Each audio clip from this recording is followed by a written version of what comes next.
दोस्तों मैं प्रवीण कुमार और आज आप लोगों को बताऊंगा नंबर सिस्टम का एक प्यारा सा टॉपिक जिसका नाम है प्राइम फैक्टर यानी अभाज्य गुणनखंड। दोस्तों अगर आप किसी भी कंपटीशन की तैयारी कर रहे हैं तो आपके लिए बहुत ज़्यादा इम्पोर्टेंट होने वाला है। तो दोस्तों चलिए स्टार्ट करते हैं आज का ये वीडियो। दोस्तों सबसे पहले हम देखेंगे भाजक या गुणनखंड क्या होते हैं। दोस्तों भाजक क्या होते हैं उससे दूसरे शब्दों में हम कहते हैं गुणनखंड क्या होते हैं समझते हैं।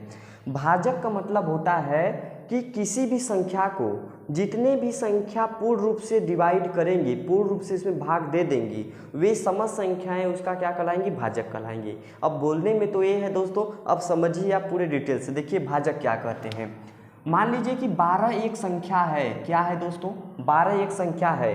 अब हम देखेंगे कि 12 को कौन कौन सी संख्या पूर्णतः डिवाइड कर देगी, पूर्णतः विभाजित कर देगी। तो देखिए ध्यान से, अगर मैं आपसे पूछूं कि 12 को कौन कौन संख्या डिवाइड कर देगी तो आप कहेंगे कि एक। क्या एक क्या होगी, ये भी 12 को डिवाइड कर देगी। यहाँ 12 में भाग पूर्ण रूप से चला जाएगा, एक का गुणा करेंगे 12 में चला जाएगा।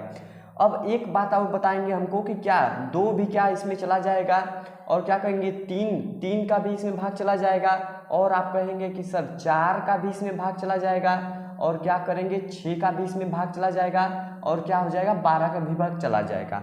तो 12 को जो जो संख्या डिवाइड करेंगी यानी 1 2 3 4 6 12, ये सभी संख्याएं 12 का क्या कहलाएंगी, भाजक कहलाएंगी। भाजक यानी क्या कहलाएंगी, गुणनखंड कहलाएंगी। इसे ही हम लोग इंग्लिश में क्या कहते हैं, फैक्टर कहते हैं। दोस्तों इसी को हम लोग क्या कहते हैं, फैक्टर कहते हैं। फैक्टर, इसे क्या कहते हैं दोस्तों, फैक्टर। तो इसीलिए हम लोग ये पढ़ेंगे कि भाजक या गुणनखंड क्या होता है। इस टॉपिक को समझने के लिए आपको 2 टॉपिक मैं इसलिए लिया हूँ क्योंकि ये टॉपिक आप लोग अच्छे से समझ सको, इसलिए मैं ये टॉपिक लिया हूँ। तो आप प्रेम से समझिए क्या है गुणनखंड, तो आपको समझ में आया होगा। भाजक क्या होता है, किसी भी संख्या को जो जो संख्या पूर्ण रूप से विभाजित कर देगी वो सभी संख्याओं को क्या कहेंगे, उस संख्या का भाजक या गुणनखंड कहेंगे यानी फैक्टर कहेंगे। दोस्तों तो 12 का फैक्टर कौन कौन हो जाएगा, 1 2 3 4 6 12, ये क्या कहलाएंगे, 12 के फैक्टर कहलाएंगे। अब एक नोट करने वाली बात ये है, नोट करने वाली बात क्या है दोस्त, देखिए आप लोग, अगर कोई पूछे कि किसी भी संख्या का सबसे छोटा भाजक कौन सा होगा, किसी भी संख्या का सबसे छोटा भाजक कौन सा होगा, तो किसी भी संख्या का यानी अगर 12 का ही देखें तो सबसे छोटा भाजक क्या है, 1 है। तो किसी भी संख्या का, अगर आपको ये भी पता है कि किसी भी संख्या में हम 1 का भाग दे सकते हैं, तो किसी भी संख्या का सबसे छोटा भाजक क्या होता है, वह 1 होता है। क्या, किसी भी संख्या का सबसे छोटा भाजक क्या होता है, 1 होता है। यानी सबसे छोटा गुणनखंड क्या होता है, 1 होता है। ये बात समझ में आई। अगर कोई आपसे पूछे कि मुझे ये बताइए कि किसी भी संख्या का, जो संख्या दिया है उस संख्या का सबसे बड़ा भाजक क्या होगा, सबसे बड़ा भाजक, तो किसी भी संख्या का सबसे बड़ा भाजक वह स्वयं संख्या ही होती है। क्या होती है, वह स्वयं संख्या होती है, किसी भी संख्या का सबसे बड़ा। तो यहाँ से हमने क्या देखा दोस्तों, हमने देखा भाजक यानी गुणनखंड, इसे इंग्लिश में कहते हैं फैक्टर। किसी भी संख्या को जितने भी संख्या पूर्ण रूप से डिवाइड करेंगी, पूर्ण रूप से भाग दे देंगी, वे समस्त संख्या है उस संख्या का क्या कहलाएंगी, भाजक या गुणनखंड कहलाएंगी। जैसे 12 का हम बात करेंगे तो 1 2 3 4 6 12 क्या है, इसके गुणनखंड है, ये बात है। कोई पूछेगा किसी भी संख्या का सबसे छोटा गुणनखंड क्या होता है, तो 1 होता है। किसी भी संख्या का सबसे बड़ा गुणनखंड क्या होता है, सबसे बड़ा गुणनखंड वह स्वयं संख्या ही होती है। तो यहाँ से हम लोग क्या करें, भाजक और गुणनखंड के बारे में समझ लिए। अब हम लोग दोस्तों बात करेंगे अभाज्य संख्या के बारे में। क्या, अब हम लोग बात करेंगे किसके बारे में, अभाज्य संख्या। अभाज्य संख्या, यहाँ देखिए दोस्तों, अभाज्य संख्या को इंग्लिश में कहते हैं हम लोग प्राइम नंबर। क्या कहते हैं यार, प्राइम नंबर, प्राइम नंबर कहते हैं। अब ये प्राइम नंबर कौन सी जड़ है, देखिए अभाज्य संख्या कौन सी बात है। तो अभाज्य संख्या क्या होती है, वह संख्या जिसके केवल 2 गुणनखंड हो।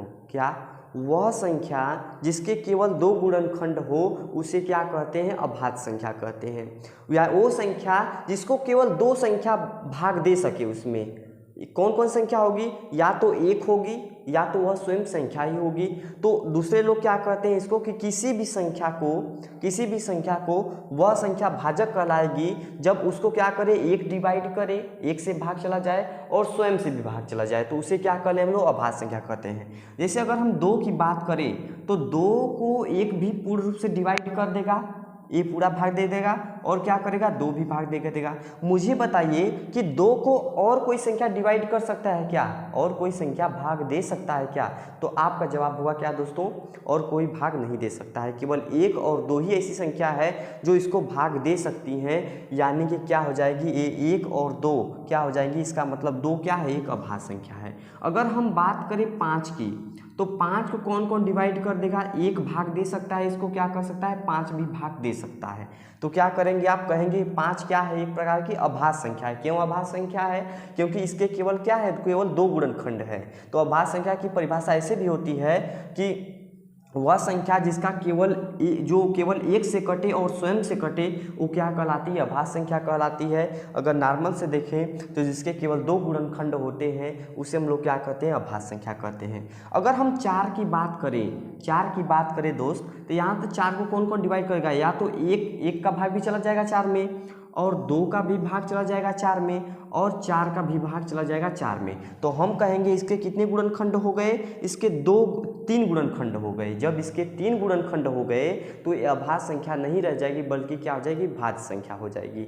तो हम उसमें पढ़ेंगे, हम लोग जब क्लासिफिकेशन हम नंबर पढ़ेंगे तब उसमें पढ़ेंगे। तो बस ये समझिए आप लोग, अभाज्य संख्या क्या होती है, जिसके केवल 2 गुणनखंड हो उसे हम लोग क्या कहते हैं, अभाज्य। देखिए दोस्तों, अब हम बात करेंगे क्या, भाजकों की संख्या यानी गुणनखंडों की संख्या। भाजकों की संख्या या गुणनखंडों की संख्या दोस्तों 1 2 3 4 5 ऐसे टॉपिक हैं जिससे रिलेटेड क्वेश्चन आता ही रहता है। बस क्या करना है, आपको प्रेम से पढ़ना है इसको, और कोई भी आप बुक उठाएंगे उसमें नंबर सिस्टम में इससे रिलेटेड एक क्वेश्चन जरूर होगा। आप उसको करेंगे तो आपको बहुत प्रसन्नता लगेगी, तो इसीलिए आप ध्यान से देखिएगा। मैं जैसे जैसे बताता हूँ वैसे वैसे आप सीखते जाइए, आपको कोई भी प्रॉब्लम नहीं होने वाली है। चलिए पहले हम बात करेंगे भाजकों की संख्या। तो हम लोग भाजक के बारे में समझ चुके हैं, भाजक यानी गुणनखंड। तो भाजकों की संख्या, अगर मान लीजिए कि 12 में आपको भाजकों की संख्या ज्ञात करना है, गुणनखंडों की संख्या बताना है, तो क्या करेंगे, आप कहेंगे कि 1 2 3 4 5 6 क्या होंगे इसके। अगर हम कहें इसके भाजक की संख्या कितनी है, इसके भाजक की संख्या कितनी है, भाजकों की संख्या कितनी है, मैं आपसे पूछूं तो आप कहेंगे 12 में कितनी है, 6 है। भाजकों की संख्या क्या है, 6। अगर 12 न देकर बहुत बड़ी से बड़ी संख्या दिए गए तो क्या करेंगे हम लोग, ऐसे तो ये छोटा था तो हम जान गए कि 1 डिवाइड करेगा, 2 भी भाग देगा, इसमें 3 भी भाग देगा, 4 भी भाग देगा, 6 भी भाग देगा, 12 भी भाग देगा। लेकिन बड़ी संख्या रहेगी तो हम कैसे करेंगे, तो दोस्तों हमें क्या करना पड़ता है, सबसे पहले जो संख्या दी रहेगी उसका हम क्या करेंगे, अभाज्य गुणनखंड करेंगे। अभाज्य गुणनखंड जैसे आप लोग करते आए हो, हमेशा क्या करेंगे, 12 यहाँ पर दिया है तो 12 का अभाज्य गुणनखंड करेंगे।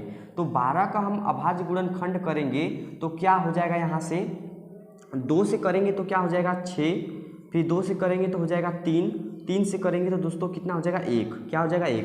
अब इसे हम क्या लिख सकते हैं, 12 के गुणनखंड को हम लिख सकते हैं 2 के घाते 2 गुणे 3 के घात पे कितना है 1, ये लिख सकते हैं। ध्यान दीजिए, अगर भाजकों की संख्या पूछे, क्या भाजकों की संख्या पूछे तो आपको क्या करना है, यहाँ पर देखिए भाजकों की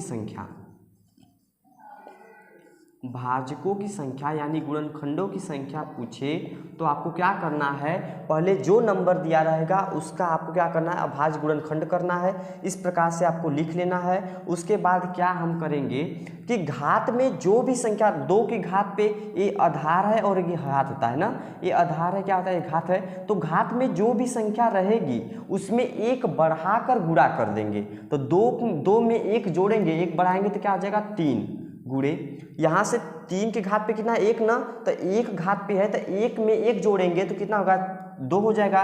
तो 3 दूनी कितना हो जाएगा 6 हो जाएगा। तो भाजकों की संख्या कितना हो जाएगा दोस्तों 6। यहाँ पर देखिए भाजकों की संख्या कितना आया, 6 आया।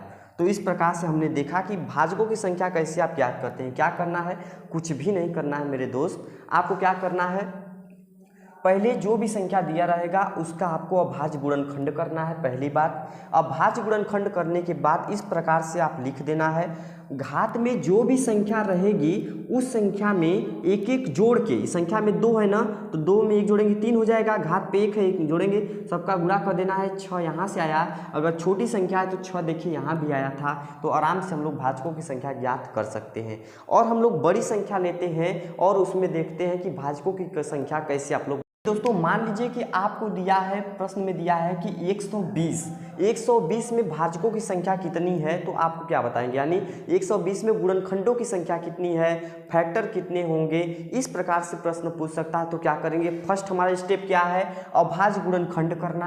तो अभाज्य गुणनखंड करेंगे हम लोग, 2 से काटेंगे क्या हो जाएगा 60, 2 से डिवाइड करेंगे कितना हो जाएगा 30, 2 से डिवाइड करेंगे क्या हो जाएगा 15, फिर 3 से काटेंगे क्या हो जाएगा 5, ये हो गया ना। तो 120 का गुणनखंड क्या क्या आया, आप कहेंगे कि 2 कितना बार है 3 बार, तो 2 घात पे कितना हो गया 3, गुणे 3 कितना बार है 1 बार, तो 3 के घात पे 1, गुणे 5 कितना बार है 1 बार, तो 5 घात पे कितना 1। अब आपको क्या करना है, गुणनखंडों की संख्या यानी भाजकों की संख्या बताना है, भाजकों की संख्या। मेरे दोस्त यदि भाजकों की संख्या आपको बताना है तो क्या करना है, घात पे एक एक जोड़ के गुणा करना है। घात पे 3 है ना, 3 में 1 जोड़ेंगे 4, एक घात पे 1 है ना, तो 1 में जोड़ेंगे, इसमें क्या हो जाएगा 2, गुणे क्या करेंगे 5, यहाँ घात पे 1 है ना, तो 1 में 1 जोड़ेंगे कितना हो जाएगा 2, तो 4 दूनी 8, 8 दूनी क्या हो जाएगा 16, यानी कि क्या हो जाएगा 120 में भाजकों की संख्या कितनी है 16 है। तो आप लोग आसानी से समझ गए होंगे, जो भी संख्या दिया रहेगा उसमें हम लोग आराम से ज्ञात कर सकते हैं कि इसमें भाजकों की संख्या कैसे आप प्राप्त करें। मान लीजिए आपको कुछ ऐसे क्वेश्चन भी आते हैं, तो मैं बता देता हूँ, 2 घात पे 3, गुणे मान लीजिए दिया है 7 घात पे 4, और गुणे मान लीजिए दिया है आपको 11 घात पे 2, ये दिया है। पूछ रहा है इसमें कितने भाजकों की संख्या आप बताइए। तो क्या आप पहले नंबर दे रहे थे तो हम लोग उसका अभाज्य गुणनखंड करते थे, घात के रूप में लेते थे। और ए क्या दिया, हमारा काम तो आसान कर दिया, एक स्टेप हमारा आसान कर दिया। क्या कर दिया, इसको ऐसे ही दे ही दिया है। तो हम भाजकों की संख्या कैसे ज्ञात करेंगे इसमें, तो भाजकों की संख्या ऐसे दिया है तो चिंता करने की कोई दिक्कत नहीं। भाजकों की संख्या क्या हो जाएगी, भाजकों की संख्या, तो भाजकों की संख्या क्या हो जाएगी दोस्त, जो घात पे है उससे एक बढ़ा के गुणा। घात पे 3 है ना तो 4, घात पे कितना है, घात पे 4 है ना तो 5, घात पे कितना है 2 है तो कितना करेंगे 3, तो 5 चौक के 20, 20 3 कितना होगा 60। तो यानी कि क्या हो जाएगा, इसमें भाजकों की संख्या कितनी हो जाएगी 60 हो जाएगी। एक प्रकार से और पूछेगा कि गुणनखंडों की संख्या कितनी हो जाएगी 60 हो जाएगी। दोस्तों अब लोग बात करेंगे अभाज्य भाजकों की संख्या कैसे प्राप्त करेंगे। अभाज्य भाजकों संख्या, भाजक जितने भी रहेंगे उसमें देखेंगे हम लोग अभाज्य भाजक कितने हैं। तो अभाज्य भाजक, अभी हम अभाज्य संख्या बताए हैं कि जिसके केवल 2 गुणनखंड हो, उसे हम लोग क्या कहते हैं, अभाज्य संख्या कहते हैं। तो अभाज्य भाजकों की संख्या आपको प्राप्त करना है तो कैसे करेंगे, सिंपल सी चीज़, जो भी संख्या दिया रहे, मान लीजिए कि आपको सिंपल एक चीज़ लेते हैं हम लोग, मान लीजिए 12, तो 12 मान लीजिए लेते हैं, तो इसको कितने संख्या, इसको अभाज्य भाजक कितने होंगे। तो पहले इसको क्या करेंगे, 2 से काटेंगे तो 6, 2 से काटेंगे कितना होगा 3, और 3 से काटेंगे तो 1। बताइए मुझे कि इसको कितने अभाज्य संख्या डिवाइड किए। तो आप कहेंगे कि एक तो 2 है, फिर 2 है, फिर 3 है। तो आप कहेंगे इसमें क्या है, भाजकों की संख्या क्या है, इसमें आप कहेंगे भाजकों की संख्या, अभाज्य भाजकों की संख्या क्या है, अभाज्य भाजकों की संख्या क्या हो जाएगी, कितने हो जाएगी 1 2 3, मतलब कितने अभाज्य संख्या इसको काटे हैं तो 3 हो जाएगा। अब मेरी बात एक सुनिए आप, मेरी बात सुनिए आप, अगर मैं ये भी कह सकता हूँ ना कि जो भी संख्या है अगर घात के रूप में दिया रहे, यानी कि अगर 2 घात पे मान लीजिए 2 दिया है, ऐसे प्रश्न घात वाले प्रश्न, जनरली घात वाले प्रश्न आते हैं, तो मैं इससे रिलेट करके आपको घात वाला प्रश्न समझाने की कोशिश कर रहा हूँ। तो आप ध्यान से देखिए, 2 घात पे 2 हो गया, गुणे 3 घात पे कितना हो गया 1 हो गया। तो मैं ये भी कह सकता हूँ ना कि सिर्फ घातों को जोड़ने पर, अब यहाँ पर 2 जितनी बार रहेगा उतना ही घात आएगा ना, तो घातों को जोड़ने पर क्या आ जाएगा, हमारा अभाज्य भाजकों की संख्या आ जाएगी। तो 2 1 कितना हो गया 3, एक घात पे कितना है 2, इसके घात पे 1, तो 2 1 कितना हो गया दोस्त 3 हो गया। तो यहाँ पर अभाज्य भाजकों की संख्या निकालना बहुत आसान होता है। क्या आसान होता है, अभाज्य भाजकों की संख्या निकालना होगा तो हम क्या करेंगे, जितने भी जो भी नंबर दिया रहेगा उसका अभाज्य गुणनखंड कर सकते हैं। अभाज्य गुणनखंड करेंगे तो हम आराम से गिन सकते हैं। अदरवाइज अगर घात वाला प्रश्न रहे तो सिर्फ घातों को जोड़ लेंगे तो हमारा बता सकते हैं इसमें कितने अभाज्य भाजक होंगे। क्या कितने अभाज्य भाजक होंगे, सिर्फ घातों को जोड़ने से पता चल रहा है दोस्तों। देखिए ध्यान से, यहाँ से अगर एक प्रश्न मैं आपको बोलूँ कि 2 घात पे 3 गुणे 7 घात पे 4 गुणे 11 घात पे कितना है 3, ये भी दिया है। मैं आपसे पूछूं इसमें अभाज्य भाजकों की संख्या कितनी है, तो आप लोग बता देंगे कि आपने क्या बताया अभी कि सभी के घातों को जोड़ने पर जब अभाज्य वाली बात आ गई, अभाज्य वाली बात आ गई तो क्या करेंगे, अब भाजकों की संख्या तो ढेर सारी भाजक है ना, उसमें कौन कौन संख्या है जो अभाज्य संख्या है, तो ये आपको बताना है। तो अभाज्य जब भी वह थोड़ा सा होगा ना तो थोड़ा सा होगा गुणा करने पर आएगा कि घातों को जोड़ने पर आएगा, तो ध्यान से देखिए घातों को जोड़ने पर आएगा। तो यहाँ से घातों को जोड़ेंगे तो यहाँ आप करेंगे 3 4 कितना हो गया 7, 7 3 कितना हो गया 10 हो गया, यानी कि अभाज्य भाजकों की संख्या कितनी हो जाएगी 10 हो जाएगी। कोई भी क्वेश्चन दिया रहे आप आराम से बता सकते हैं कि अभाज्य भाजकों की संख्या कितनी होगी। दोस्तों अभी तक मैंने क्या पढ़ा कि भाजकों की संख्या में घात पे जो भी रहेगा उसमें एक एक जोड़ के गुणा कर देना है। फिर हमें क्या करना, अभाज्य भाजकों की संख्या में क्या करना है, हमें सिर्फ आपको घातों को जोड़ देना है, तो वही आपका क्या हो जाएगा, आंसर हो जाएगा। यानी अभाज्य भाजकों की संख्या घातों को सिर्फ जोड़ देना है, आपका क्या हो जाएगा। दोस्तों अब हम लोग बात करेंगे कि समभाजकों की संख्या, क्या समभाजकों की संख्या। तो समभाजकों मतलब जो भी भाजक होंगे, जितने भी गुणनखंड होंगे उसमें कितने सम संख्याएं होंगी, मतलब किसी भी संख्या को जितने भी संख्या पूर्ण रूप से डिवाइड कर रही हैं, पूर्ण रूप से भाग दे पा रही हैं, उसमें सम संख्या कितनी है, ये आपको बताना है। तो देखिए अगर मैं जनरली एक बात करूं, अगर 12 से मैं छोटा सा लेता हूं क्योंकि आपको समझ में आना चाहिए उदाहरण से। देखिए इसको कौन कौन डिवाइड करेगा, आप कहेंगे 1 2, कितने भाजक हैं आप कहेंगे 3 4 6 12, इतने तो भाजक हो गए। मैं आपसे पूछूं कि इसमें सम भाजक कौन कौन से हैं, भाजक तो मेरे दोस्त 1 भी है 2 भी है 3 भी है 4 6 12 सभी हैं, इसमें से सम भाजक कौन कितने हैं, संख्या बताना है कितने हैं। तो आप कहेंगे कि सर 2 भी क्या है सम है, 4 भी सम है, 6 भी सम है, 12 भी सम है। इसका मतलब इसमें जो समभाज्य है, क्या जो समभाजक है, जो समभाजक है वो कितने हैं, आप कहेंगे 4 है। कितने हैं समभाजक, कितने हैं 4 है। तो ऐसे छोटा हुआ तो आप बता सकते, जब बड़ा रहेगा तो क्या करेंगे, पहले जो भी संख्या दिया रहेगा उसका हमें क्या करना है, उसका पहले गुणनखंड करेंगे, अभाज्य गुणनखंड। 12 दिया है तो 12 का आप अभाज्य गुणनखंड करना सीख लिए हैं। 2 से करेंगे 6, यहाँ पर 2 से करेंगे 3 और 3 से करेंगे कितना हो जाएगा 1, और जनरली हम क्या लिख सकते हैं 2 घात पे 2 गुणे 3 घात पे 1 लिख सकते हैं। अब ये देखिए अगर समभाजक आपसे पूछे, ध्यान सुनिए मेरे दोस्त, अगर समभाजक पूछे तो आपको क्या करना है कि सम जो संख्या है यानी 2 ही है ना, 2 है ना, तो 2 के घात पे जो सम रहेगा उसके घात पे जो रहेगा उसमें नो टचिंग, कहेगा भैया मेरा जब है तो मुझे कोई डिस्टर्ब मत करो, मेरा काम करना है मैं अपने से कर लूँगा, मुझे किसी की सहारा की ज़रूरत नहीं है। तो जब समभाजकों के पूछे तो इसको कोई डिस्टर्ब नहीं करेगा, क्या करेगा, कहेगा भाई मेरा काम है मैं खुद कर लूँगा, मुझे तुम डिस्टर्ब मत करो, जो तुम्हारा काम है वो करो। तो बोलता है मेरे भाई मेरा तो घात बढ़ाने वाला काम है, तो कहेगा कि हाँ तुम बढ़ाओ तोरा काम है लेकिन मेरा काम नहीं है, मेरा काम तो है लेकिन मैं जैसे करूँ तुमसे क्या मतलब, मेरा काम है ना। तो क्या करेगा, इसमें घात में कोई छेड़छाड़ नहीं, समभाजकों संख्या में बेचारा इसी जिम्मेदारी है, इसको छेड़छाड़ मत करो। और क्या करेगा, बेचारा कहेगा मेरी मदद कर दो तुम, तुम्हारा तो काम ही है। तो क्या करें, एक जोड़ के, हम बताए ना उसमें भाजकों से क्या एक जोड़ के, तो एक में एक जोड़ेंगे कितना हो जाएगा 2, यानी 2 2 कितना हो गया 4। तो यहाँ पे देखिए समभाजकों की संख्या कितनी हो जाएगी दोस्त, 4 हो जाएगी।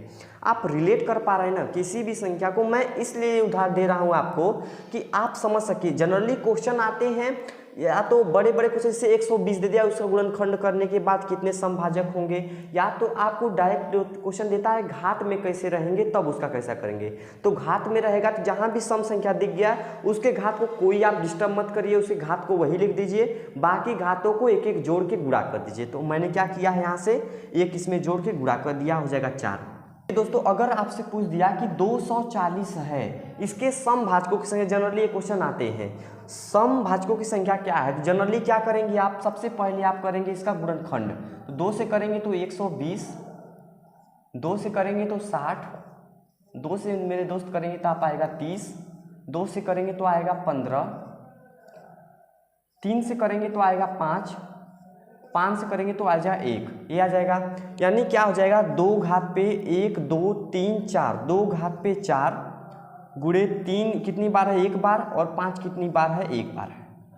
अब ध्यान से देखिए, हमें क्या करना है, समभाजकों की संख्या ना, सम कहेगा मेरे भाई मुझे तुम डिस्टर्ब मत करो, मेरा काम है मैं करूँगा, तुम्हें डिस्टर्ब करने की कोई ज़रूरत नहीं है। तो यहाँ पर क्या होगा, इसके घात को वही लिख देंगे और करेगा क्या करेगा, एक क्या करेगा, इसमें घात के जोड़ना है ना, तो 1 के घात में 1 जोड़ेंगे कितना होगा, 2 गुणे 5 में 1 जोड़ेंगे कितना हो जाएगा, सॉरी 1 में 1 जोड़ेंगे कितना होगा, 2, 1 बढ़ा के तो 4 दूनी 8, 8 दूनी कितना हो गया, 4 दूनी 8, 8 दूनी कितना हो जाएगा दोस्त, 16 हो जाएगा। कितना हो जाएगा, 240 में कितने हो जाएंगे, समभाजक 16 समभाजक हो जाएंगे दोस्त। तो यहाँ से हमने ये समझा कि समभाजक कभी भी निकालना होगा तो उसके एक सम जो संख्या रहेगी, यानी 2 ही रह सकती है, जब अभाज्य गुणनखंड करेंगे तो 2 ही ऐसा सम संख्या रहेगी। तो कहीं भी 2 दिखे तो उसके घात को आपको क्या करना है, नो चेंज करना है मेरे भाई, क्योंकि उसके पास जिम्मेदारी है, सम संख्या है, उसी का काम करना है। और जो आए रहेंगे, जो सब विषम में आएगा तो उसके घात को एक एक जोड़ के गुणा कर देना है मेरे दोस्त। अब मेरे भाई देखिए, एक और क्वेश्चन मैं ले लेता हूं जिससे आपको कोई परेशानी ना हो समभाजकों की संख्या ज्ञात करने के लिए। जैसे आपको मैं लेता हूं 2 घात पे 6 दिया है, 7 घात पे 3 दिया है, गुणे 11 घात पे 2 दिया है। इसका पूछेगा आपको समभाजकों की संख्या। क्या पूछेगा, समभाजकों की संख्या पूछेगा मेरे दोस्त, समभाजकों की संख्या। समभाजकों की संख्या तो आप क्या बताएंगे, आप कहेंगे कि भाई समभाजकों की संख्या ना, जहाँ भी सम आ गया तो सम को डिस्टर्ब मत करिए, इसके घात को वही लिखिए और घात पे जोड़ने वाला काम है। जब भाजक बोले तो ये समझिए आप, जब कभी भाजक पूछे तो बस ये मायने में रखिए कि घात को एक जोड़ना है। तो 3 1 कितना हो गया, 4 गुणे 2 1 कितना हो गया, 3, तो 6 चौके 24, 24 24 3 72, क्या हो जाएंगे इसमें 72 समभाजक कितने हो जाएंगे, 72। दोस्तों अब हम लोग बात करेंगे विषम भाजकों की संख्या। हमने समभाजकों को देखिए क्या है, बात कहानी क्या चल रही है वो समझिए। पहले हमने कितने गुणनखंड होंगे ये पूछता है, इसमें घातों को जोड़ा जाता है, जोड़कर गुणा किया जाता है, ठीक, घातों में एक एक जोड़ के गुणा किया जाता है। उसके बाद जितने भी गुणनखंड होंगे, जितने भी अभाज्य गुणनखंड होंगे, उसमें से यहाँ पर क्या अभाज्य संख्या कितनी होंगी, फिर हमने देखा कि उसमें से सम संख्या कितनी होगी, फिर हमने देखा उसमें से भाजकों की संख्या कितनी है, यानी उसमें विषम संख्या, जो भाजक रहेंगे उसमें विषम संख्या कितनी होगी आपको बताना है। तो सिंपल उदाहरण वही ले लेते हैं, छोटा सा मुन्ना सा। क्या करेंगे, कौन कौन डिवाइड करेगा, आप कहेंगे 1, करेंगे 2, कहेंगे आप 3, कहेंगे 4, कहेंगे 6, कहेंगे क्या 12, यही आप कहेंगे।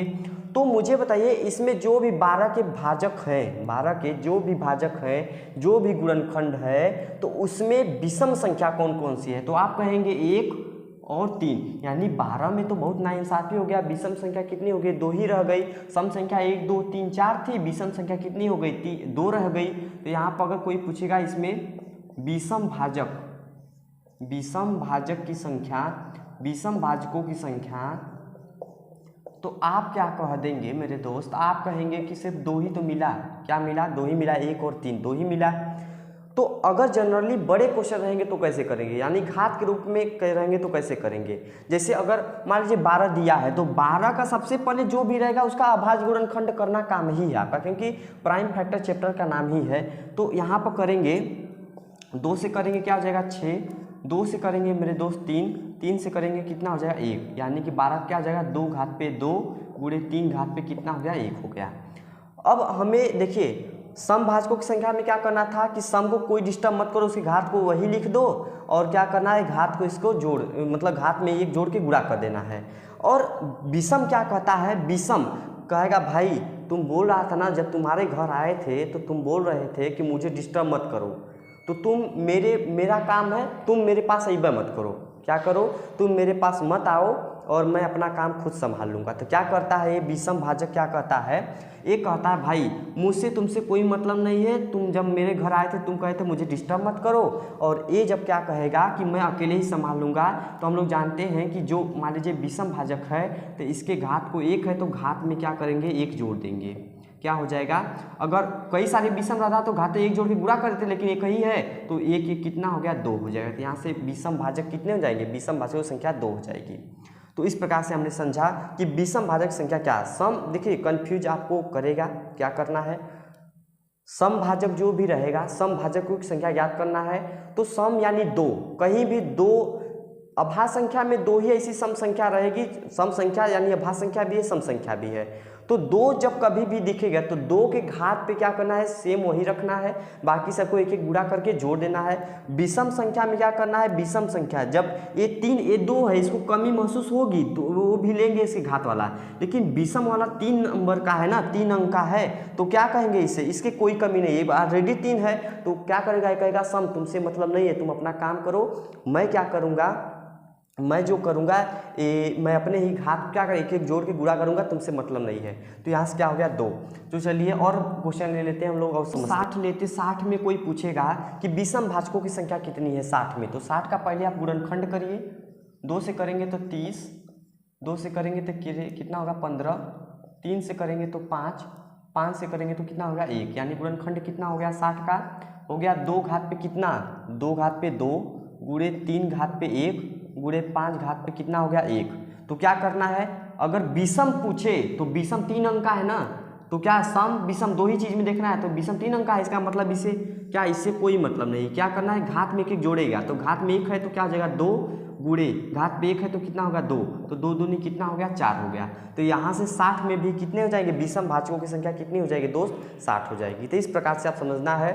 और मैं और एक घात वाला प्रश्न ले लेता हूँ और उसको बताता हूँ। मान लीजिए ले लेता हूँ मैं, मान लीजिए 2 घाते, मान लीजिए 10 ले लेता हूँ, गुणे 5 घात पे 6 ले लेता हूँ, और गुणे 7 घात पे 3 ले लेता हूँ, 11 घात पे 1 ले लेता हूँ। अगर इसका पूछेगा आपको विषम भाजकों की संख्या की चिंता करने की कोई बात नहीं है, ये कहेगा आसम से मुझे कोई मतलब नहीं है, सबसे जो विषम है उसके घाते पे एक एक जोड़ के गुणा करना है, तो एक एक जोड़ के क्या करना है, 6 1 के 7 हो गया, 3 में 1 जोड़ेंगे क्या होगा 4 हो गया, 1 में 1 जोड़ेंगे कितना होगा 2, 7 चौक 28, 28 दूनी कितना होगा दोस्तों 56, 28 दूनी कितना होगा 56, यानी विषम भाजकों की संख्या कितनी हो जाएगी 56 हो जाएगी। दोस्तों हम लोग लास्ट टॉपिक के बारे में बात करेंगे जिसका है भाजकों का योग। दोस्तों इससे रिलेटेड क्वेश्चन जनरली आते हैं, सीजीएल यूजीएल में आते हैं, तो आपको इसमें थोड़ा सा टॉपिक है इसमें, तो आपको समझा रहे हैं मैं। और बाकी जो रेलवे के एग्जाम होते हैं, बाकी जितने भी एसएससी एचएसएल एसएससी में भी आता है, और सीजीएल में भाजकों का योग, अगर आप सीजीएल तैयारी कर रहे हैं तो आपके लिए बहुत ज़्यादा इंपॉर्टेंट है। इसको थोड़ा समझने का प्रयास करिएगा आप लोग। समझने के लिए तो आप ये समझेंगे तो आपको पूर्व से समझ में आ जाएगा, इसमें कोई डाउट नहीं है। तो चलिए बताते हैं आपको भाजकों का योग। देखिए भाजकों का योग का मतलब क्या है कि किसी भी संख्या को जितने भी संख्या डिवाइड कर रही हैं, जितनी संख्या भाग दे रही हैं, उनका योग क्या है, यानी उसको जोड़ने पर क्या आएगा। जैसे हम बात करें, अगर 12 को आप कहेंगे कौन कौन डिवाइड कर रहा है, आप कहेंगे 1, आप कहेंगे 2, आप कहेंगे 3, आप कहेंगे 4, आप कहेंगे 6, आप कहेंगे 12। यही पूछा है कि जब इतने भाजक हैं इनके, तो इनका योग क्या होगा, यानी इनका जोड़ क्या होगा, इनका जोड़ क्या होगा, यही प्रश्न में देता है। तो 12 6 18, 18 4 कितना हो गया 22, 22 3 25, और 25 2 कितना 27 से कितना हो गया 28। यानी अगर कोई पूछेगा भाजकों का योग, भाजकों का योग, भाजकों का योग कितना आ गया मेरे दोस्त 28 आ गया। क्या आ गया, भाजकों का योग 28 हो गया। जनरली ऐसे तो क्वेश्चन देगा नहीं, आप भी जानते हैं, मैं भी जानता हूं। तो यहां से क्या करेंगे, पहले जो भी संख्या दिया रहेगा उसका क्या करना है, आपको गुणनखंड करना है, भाज्य गुणनखंड। तो 12 का करेंगे, तो 12 का जब 2 से करेंगे कितना हो जाएगा 6, 2 को करेंगे 6 में कितना हो जाएगा 3, और यहाँ पर करेंगे 3 से कितना हो 1, यानी 12 क्या आ जाएगा 2 घात पे 2 गुणे 3 घात पे 1। बस एक आपको बात समझना है, अगर भाजकों का योग आपको ज्ञात करना है ना, तो सबसे पहले आधार देखना है। क्या है आधार, ये देखना है हमें आधार कितना है, तो ये देखना है। अब क्या करना है, जो भी आधार रहेगा उसके घात 0 से हम लोग स्टार्ट करेंगे और उतना घात 2 तक जाएंगे। क्या करेंगे हम लोग, पहले करेंगे घात 2 से स्टार्ट करेंगे, 2 घात पे क्या करेंगे 0, प्लस 2 घात पे 1, प्लस 2 घात पे क्या करेंगे 2। देखिए 2 घात पे 0 से स्टार्ट करेंगे, जोड़ते जोड़ते वहाँ तक जाएंगे जितना लास्ट में घात है, फिर क्या करना गुणा, 3 घात पे 1 है ना, 3 घात पे पहले 0 से स्टार्ट करेंगे, फिर 3 घात पे कितना 1। अगर 3 घात पे 2 रहता तो 2 तक जाते, सॉरी यहाँ पर प्लस रहेगा, ये जोड़ते जोड़ते जाएंगे और बीच में बस गुणा रहेगा। तो 2 घात पे 0 की संसार के किसी भी संख्या के घात पे 0 है तो उसका मान 1 हो जाएगा, प्लस 2 घात पे ये क्या हो जाएगा 2, 2 घात पे 2 कितना हो गया 4, यहाँ हो गया 4। अब यहाँ से जब करेंगे 3 घात पे 0 कितना होगा 1, प्लस कितना हो गया 3, 4 2 6 कितना हो गया 7, 3 1 कितना हो गया 4, तो 7 चौक कितना हो जाएगा दोस्तों 28 हो गया। देखिए कितना प्यारा सा आप कर लेंगे, 28 यहाँ भी आया 28 यहाँ भी आया। मैं इसलिए आपको ये बता रहा हूँ कि आप लोग बिलीव करो कि बड़ा भी क्वेश्चन दिया रहेगा तो सही आएगा। तो पहले आप बिलीव करेंगे किसी टीचर पे तभी आप लोग अच्छे से सीख सकते हैं। देखिए दोस्तों, मान लीजिए आपको दिया है, मान लीजिए आपको दिया है 100, ये दिया है, बोल दिया कि 100 के भाजकों का योग ज्ञात कीजिए। तो क्या करेंगे, आपको 100 को पहले क्या करेंगे डिवाइड करें, भाजक क्या करेंगे अभाज्य गुणनखंड करेंगे। तो 2 से करेंगे तो क्या आ जाएगा 50, 2 से करेंगे क्या आ जाएगा 25, आपको पता है 5 से करेंगे तो क्या आ जाएगा 5, यानी 50 100 का क्या हो सकता, 100 का क्या हो जाएगा 100 का 2 घात पे 2 और 5 कितनी बार है 2 बार है, यही है ना। अब इसमें पूछा है भाजकों का योग क्या करना है, हमें कुछ नहीं करना है यार, क्या करना है 2 घात आधार देखना है, बस आधार देखेंगे 2 घात पे पहले 0 से स्टार्ट करेंगे, प्लस 2 घात पे क्या करेंगे 1 करेंगे, प्लस 2 घात पे 2, जितना जा रहेगा उतना तक करेंगे, फिर गुणा 5 वाला भी पकड़ेंगे, 5 घात पे पहले 0 करेंगे, फिर प्लस 5 घात पे 1 करेंगे, फिर प्लस 5 घात पे कितना करेंगे 2 करेंगे। यहाँ से देखिए 2 घात पे 0 1, प्लस 2 घात पे 1 2, प्लस 2 दूनी कितना होगा 4, ये चीज़ें हो गई गुणे। 5 घात पे 0 कितना हो गया 1 हो गया, प्लस 5 घात पे 1 कितना हो गया 5, और प्लस 5 घात पे 2 5 5 कितना हो गया 25 हो गया। 4 2 6 कितना हो गया 7 गुणे 25 5 30 1 कितना हो गया 31, गुणा करेंगे 7 एकम 7 7 त्रिके 7 एकम 7 7 त्रिके कितना हो गया 21, 217 क्या हो जाएंगे, इसके भाजकों का योग क्या हो जाएगा 217 हो जाएगा। दोस्त अगर आपको दे दिया 2 घात पे मान लीजिए दे दिया आपको 2, गुणे आपको दे दिया 3 घात पे मान लीजिए दे दिया 3, और गुणे मान लीजिए दिया 7 घात पे 1 दिया है। अब इसमें पूछेगा भाजकों का योग, जनरली ऐसे ही प्रश्न आते हैं, जनरली ऐसे ही प्रश्न आते हैं, तो ऐसे प्रश्न देखना आपको जरूरी है। देखिए भाजकों का योग, तो भाजकों का योग ज्ञात करने के लिए घात को पहले क्या करेंगे 0 से स्टार्ट करेंगे, 0 प्लस घात के क्या करेंगे 1, प्लस 2 घात पे कितना करेंगे दोस्तों 2, ये हो गया गुणे 3 का हो जाएगा 3 घात पे कितना करेंगे 1, प्लस 3 घात पे 0, प्लस 3 घात पे 1, प्लस 3 घात पे 2, प्लस 3 घात पे कितना हो गया 3, और यहाँ पर गुणा क्या करेंगे 7 घात पे 0, प्लस 7 घात पे कितना 1। अब यहाँ पर करेंगे 2 घात पे 0 1, प्लस 2 घात पे 1 कितना हो जाएगा दोस्त मेरे 2, प्लस 2 घात पे 2 कितना होगा 4, ये हो गया गुणे 3 घात पे कितना है 0, तो क्या करेंगे 1, प्लस 3 घात पे कितना है 3, प्लस 3 घात पे 2 है 3 त्रिके 9, प्लस 3 त्रिके 9 त्रिके कितना हो गया 27, ये हो गया। फिर गुणा क्या करेंगे, गुणा करेंगे 7 घात पे 0 कितना होगा 1, गुणे 7 घात पे 1 कितना हो गया 7, ये प्लस में, तो इसको करेंगे 4 2 6 कितना हो गया 7, यहाँ पर करेंगे क्या हो जाएगा 3 1 4 9 4 कितना हो गया 13, फिर 13 यहाँ पर 27 है तो 27 3 कितना होगा 30, 30 10 40, ये हो जाएगा क्या 40 हो गया, और गुणे 7 1 कितना हो गया 8 हो गया। तो यहाँ से कर सकते हैं 8 चौके 32 कितना होगा 320 गुणे 7, 7 0 7 दूनी 14 14 84 लगा 1 7 21 1 22, ये हो गया 2240। दोस्तों यदि ये वीडियो आपको पसंद आया है तो मेरे वीडियो को लाइक ज़रूर करिए, इस चैनल को सब्सक्राइब करना मत भूलिएगा, और ऐसे ही टॉपिक नंबर सिस्टम के चाहिए तो आप कमेंट करके बताइए कि अगला टॉपिक नंबर सिस्टम का आपको क्या चाहिए। चलिए और आपसे अलविदा लेते हैं और अगले फिर नए वीडियो मिलेंगे। धन्यवाद।